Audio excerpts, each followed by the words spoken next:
Hi everyone, स्वागत है आपका टेक्निकल एनालिसिस वर्ल्ड में, जहाँ पे आज हम टेक्निकल एनालिसिस ट्यूटोरियल देखेंगे। बहुत ही इंटरेस्टिंग है फ्रेंड्स, ट्रेडर्स बिहेवियर। ओके, तो दोस्तों मैं भी एक ट्रेडर हूँ। ओके, और मेरा बिहेवियर भी पहले बहुत चेंज होता था as per the different faces. तो फ्रेंड, बहुत मज़ा आने वाला है और विद द फन हम सीखेंगे, और ये पीपीटी और ये वीडियो आपके लिए बहुत ही काम आने वाला है। तो चैनल को सब्सक्राइब, बेल आइकन पे क्लिक। तो सबसे पहले ट्रेडर्स बिहेवियर जो फनी वे में मैं आपके साथ एक्सप्लेन करूंगा, और ऐसा चीज़ आपके साथ 100% हुआ होगा, क्योंकि मेरे साथ भी हुआ था। पर अब नहीं होता है और आपके साथ भी वो नहीं होगा, मुझे पक्का भरोसा है। सो चलिए शुरू करते हैं। सबसे पहले ट्रेडर्स बिहेवियर में मैं दिखाना चाहूँगा आपको। और मेरे फ्रेंड्स, सबसे पहले देख लेते हैं। Yes, while entering into the trade। तो कई बार हम क्या करते हैं, इतने खुश हो जाते हैं। जब मैं 2004-5 में जब एंटर हुआ था मार्केट में, तो जब ट्रेड में मैं एंटर होता था तो इतना कॉन्फिडेंट होता था कि मैं यही सोचता था कि मैं प्रॉफिट में ही रहने वाला हूँ। ओके, मैं कभी भी प्लान नहीं करता था कि स्टॉप लॉस हो गया तो नुकसान हुआ, तो स्टॉप लॉस पता ही नहीं होता था। हो गया वो तो बात की बात होती है दोस्तों। Right, I was not aware by the stop loss. Okay, और इतना कॉन्फिडेंट रहता था कि मेरा ये स्टॉक मैं लूँगा और इतने में चला ही जाएगा, और ऐसा हो भी रहा था। सेल करके जो स्टॉक है अभी, वो अभी भी उसी प्राइस में चल रहा है, और उस टाइम पे भी वही प्राइस में था। तो 8 रुपीज़ में लेता था तो 16 में जाता था, 20 में लेता था तो 30 में जाता था, यानी 42 में बाई करता था तो तुरंत 48 में भी सेल हो जाता था। तो इतना कॉन्फिडेंट हो गया था, तो हर ट्रेड में मैं मानो हवा में उड़ रहा हूँ, जैसे ये इमेज में आपको ये बंदा दिख रहा है। ओके, पर फिर बहुत वो मेरी सबसे बड़ी गलती थी, क्योंकि मैं सिर्फ प्रॉफिट का ही सोचता था। और कई लोग जो गलती करते थे, और मैंने भी की थी, कि while entering into the trade मैं सिर्फ इतना सोचता था कि मुझे 10,000 प्रॉफिट होगा, और कई बार तो प्लान भी कर दिया होता था ट्रेड में से एग्जिट करने से पहले। ओके, बट फिर बाद में जो कॉलेप्स हुआ उसमें रियलाइज हो गया कि क्या गलती मैंने की थी। राइट, तो ये चीज़ नहीं होनी चाहिए, ओवर कॉन्फिडेंट कभी नहीं रहना। At the time of stop loss triggers, सबसे बड़ी गलती दोस्तों, जब भी स्टॉप लॉस ट्रिगर होता है तो हम रोते हैं। मैंने देखा है, मैं खुद भी ऐसा करता था। पहले तो स्टॉप लॉस हिट करने की हिम्मत नहीं थी, तो जब हम स्टॉप लॉस ही नहीं करते थे तो दो तरह से स्टॉप लॉस होता है, या तो हमें खुद करना है या तो फिर ब्रोकर करेगा। ब्रोकर जो स्टॉप लॉस हिट करेगा वो बहुत ही बड़ा होगा, वो हमें पता ही है, क्योंकि वो तभी होगा जब अकाउंट जीरो हो जाएगा। राइट, तो ऐसा नहीं करना है, स्टॉप लॉस अपनी मर्जी से करना है। और स्टॉप लॉस जब भी होता है तो खुश होना है दोस्तों। ओके, रोना नहीं है, जो ये इमेज में ये बंदा कर रहा है। Target achieve after stop loss, सबसे बड़ा झटका जब तब लगता है जब हम निकल जाते हैं और टारगेट अचीव होता है। दोस्तों, इसमें सबसे बड़ा जो साइकोलॉजी है वो ये है कि इसमें गलती हमारी ही है, क्योंकि हम हमेशा स्टॉप लॉस हो जाने के बाद हम उसी एग्जाम्पल पे फोकस करते हैं जिसमें प्राइस वापस बढ़ जाता है।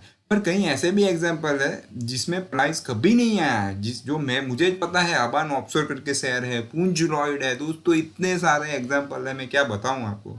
राइट, एक बार आप निकल जाते हो और प्राइस अचीव, टारगेट अचीव होता है, प्राइस बढ़ जाता है, तो वो अलग बात है। उसमें क्या होगा, प्रॉफिट में स्टॉप लॉस, या फिर ठीक है आपको घाटा हुआ, पर आने वाली अपॉर्चुनिटी तो ले पाओगे। वरना क्या होगा, अगर पूंज लॉयड अभी कई लोगों के पास है, अभी पूंज लॉयड का स्टॉक, नई जनरेशन को हम कहेंगे ना तो वो सोचेंगे ये कौन सा स्टॉक ले लिया था। और उस टाइम पे लोग कहते थे Punj Lloyd is next to L.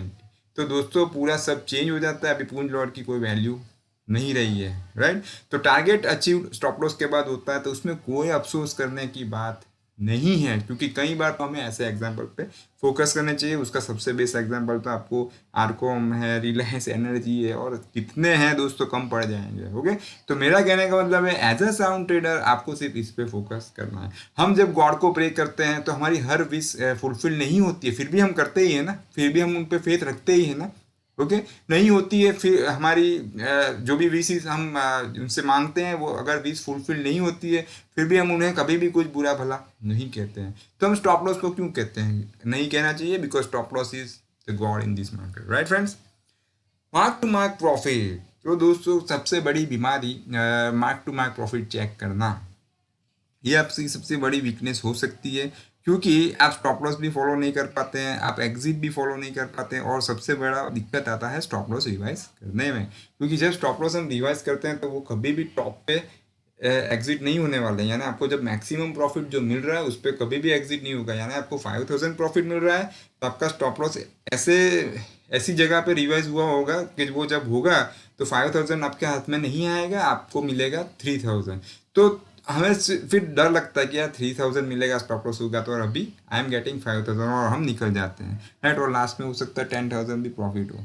मैं मना नहीं करता हूँ निकलने के बाद प्रॉफिट बढ़ा हो, ज़्यादा हो, इट्स ओके, पर एथिकल होना चाहिए, आपके पास प्लानिंग होना चाहिए, अकॉर्डिंग टू योर प्लान होना चाहिए प्रॉफिट, राइट। अब दोस्तों ये सबसे इम्पोर्टेंट स्लाइड है जो मेरी लाइफ में भी हुआ था और आपकी लाइफ में हुआ था और हो सकता है।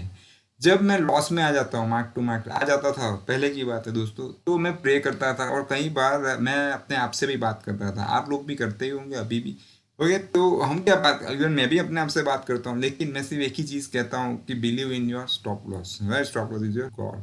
तो आप भी अपने आप से बात कर सकते हैं, पर कई ट्रेडर ऐसे होते हैं जो ओवर लिवरेज पोजीशन बनाने के बाद वो गॉड को भी इन्वॉल्व कर देते हैं मार्केट में। गॉड कहते हैं यार this is not my cup of T, but ठीक है हम फिर भी उनको इन्वॉल्व कर देते हैं और हम प्रे करते हैं कि ये 10,000 का लॉस से एक बार मेरा प्राइस आ जाए वापस, तो फिर मैं निकल जाऊंगा। क्योंकि ज़्यादातर ट्रेडर अपने ब्रेक इवन की वेट करते हैं और प्राइस वापस आ जाता है तो क्या करते थे, वापस गॉड को कह देते थे नहीं गॉड अभी मैं नहीं निकलूंगा, राइट। तो उनको भी धोखा देते थे, राइट, जो चीज़ मैंने भी की थी कि थोड़ा बहुत ब्रोकरेज निकल जाए या फिर थोड़ा बहुत मिल जाए, इतना होल्ड किया थोड़ा ज़्यादा, फिर कुछ नहीं, वापस लॉस और वापस prayer, okay.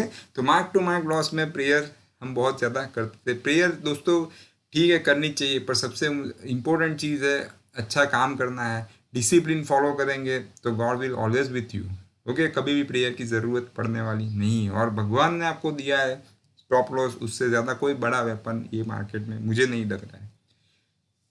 King on break even, यानी लॉस हो रहा होता है तब मानो हमारी पूरी पोजीशन मैंने देखी है दोस्तों, इतना टेंशन प्रेशर दिखता है, इवन मुझे मुझ पे भी दिखता था, राइट। कितना भी टेम्परेचर डाउन हो रूम का, राइट, एसी हो, तो भी पसीना हो जाता था। और फिर जैसे ही ब्रेक इवन आता है, I was started to behave as a king, right. मानो अब तो I am the king of the stock market, मेरा प्राइस वापस आ गया है। और जैसे वापस वापस मैं लॉस में आ जाता था, वापस मैं एक डर जाता था और वापस चेयर पे बैठ जाता था या फिर बाहर चला जाता था रूम से, राइट। तो ऐसा कुछ करना नहीं है। किंग ऑन ब्रेक इवन ऐसा कुछ नहीं है, आपको नॉर्मल बिहेवियर रखना है। आपको लॉस हुआ हो दोस्तों तो भी आपके मुंह पे हंसी होनी चाहिए। वो कब होगी, जब आप रिस्क मैनेज किया होगा, मैनेजेबल रिस्क में आप निकले होंगे तब ही होगा। अदरवाइज अगर ज़्यादा लॉस हो गया तो आप कितना भी चाहो आप खुश नहीं रह पाओगे, राइट। तो ब्रेक इवन एक बार कई ट्रेडर गलती करते हैं, बहुत ओवर लीवरेज कर देते हैं और कहते हैं कि अभी नेक्स्ट टाइम मैं ये गलती नहीं करूंगा, राइट, या वॉट एवर मैं रिस्क मैनेज करूंगा। पर जब वापस प्राइस आ जाता है तो सब प्रॉमिसेस गए गुड बाय, राइट। तो ये गलती नहीं करनी चाहिए। एक बार आपको अगर आपको सहारा मिलता है, सपोर्ट मिलता है और प्राइस वापस आ जाता है तो आपको इसे कंसीडर करना चाहिए एज ए अपॉर्चुनिटी टू क्या आपके मिस्टेक को करेक्ट कीजिए। बिग लॉस, लॉस बहुत बड़ा होता है, उसके बाद मैंने देखा है सब नर्वस हो जाते हैं। मार्केट को बुरा भला कहना, चार्ट वर्क नहीं करता है, टेक्निकल एनालिसिस जैसी कुछ चीज़ ही नहीं है, ऐसा बोलना, ओके। तो ये फेज भी सभी के लाइफ में आता है, मेरी लाइफ में भी आया था, लेकिन फिर मुझे ऐसा रियलाइज़ हुआ कि गलती मैंने की थी तो मैं क्यों किसी और को ब्लेम करूं। क्योंकि स्टॉक मार्केट में ब्लेम जो है वो बहुत ही बुरी चीज़ है। हर कोई किसी और को ब्लेम करता है कि इसने मुझे ये दिला दिया, पर दोस्तों आपने जब लिया तब वो आपकी भी जिम्मेदारी थी, राइट। तो बड़ा लॉस ना हो, इसीलिए मैं ऑलवेज कहता हूँ go with small losses and big profit formula, right. So दोस्तों थैंक्स फॉर वॉचिंग। तो मैंने डिफरेंट फेस, जो भी फेसेस हमारे लाइफ में आते हैं ट्रेड एंटर होने के बाद, कई बार इंट्राडे में हम 9 सवा 9 बजे एंटर होते हैं या 10 साढ़े 9 बजे एंटर होते हैं और 3:30 या 3:20 को एग्जिट होते हैं। तो वैसे लगते हैं सिर्फ 5 आवर्स, पर ये जर्नी चलती बहुत लंबी है, ओके दोस्तों।